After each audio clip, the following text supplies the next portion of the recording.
4 दिसंबर 1971 की रात अरब सागर में भारतीय नौसेना के 3 छोटे मिसाइल पोत चुपचाप कराची की ओर बढ़ रहे थे।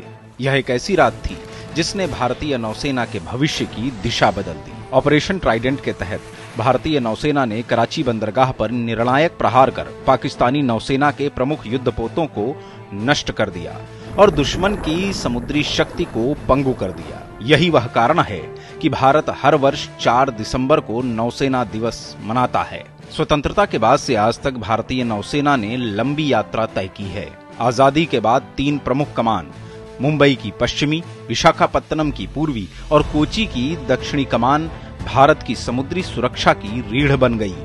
समय के साथ भारतीय नौसेना ने स्वयं को आधुनिक तकनीक और स्वदेशी क्षमता से लैस किया। आज यह एक पूर्ण ब्लू वाटर नेवी है जो हिंद प्रशांत और हिंद महासागर क्षेत्र में रणनीतिक संतुलन बनाए रखने की महत्वपूर्ण भूमिका निभाती है।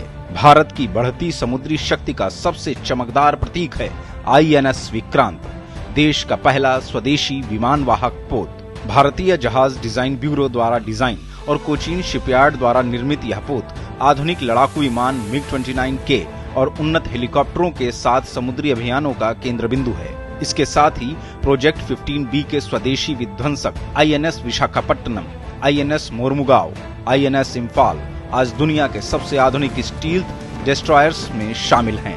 भारत के फ्रिगेट बेड़े को प्रोजेक्ट 17A की स्टील्थ फ्रिगेट्स जैसे INS उदयगिरी और INS हिमगिरी नई गति दे रहे हैं। वहीं पनडुब्बी बेड़े में स्कॉर्पियन वर्ग की आधुनिक पारंपरिक पनडुब्बियां और INS अरिहंत क्लास की परमाणु संचालित बैलिस्टिक पनडुब्बियां भारत की सुरक्षा को और गहरा आधार प्रदान करती हैं। समुद्री निगरानी और शिकार के क्षेत्र में P-8I पोसेडॉन और MH-60R सीहॉक जैसे प्लेटफॉर्म भारतीय नौसेना को बेहद तेज, सटीक और निर्णायक बनाते हैं। इसी आधुनिक शक्ति में अब एक नई कड़ी जुड़ी है, INS माहे। 2025 में नौसेना में शामिल यह स्वदेशी ASW शैलो वाटरक्राफ्ट उथले और तटीय जल क्षेत्रों में पनडुब्बी रोधी अभियानों के लिए विशेष रूप से निर्मित है।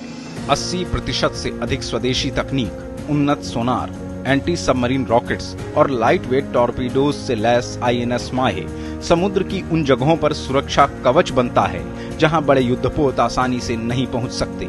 यह जहाज न केवल दुश्मन पनडुब्बियों का पता लगाता है बल्कि उन्हें निष्क्रिय करने की क्षमता भी रखता है, एक मॉडर्न साइलेंट हंटर की तरह। INS माहे इस बात का प्रमाण है कि भारत अब समुद्री सुरक्षा में केवल सहभागी नहीं बल्कि स्वयं निर्माता बन चुका है। भारत अपनी समुद्री सीमाओं की रक्षा के लिए अब पहले से कहीं अधिक तैयार है। 4 दिसंबर की याद हमें केवल अतीत के गौरव से नहीं जोड़ती बल्कि यह बताती है कि समुद्र की गहराइयों में तिरंगे की यह पहरेदारी अब और भी मजबूत, आधुनिक और आत्मनिर्भर हो चुकी है।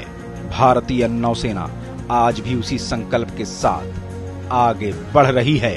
शन्नो वरुणः।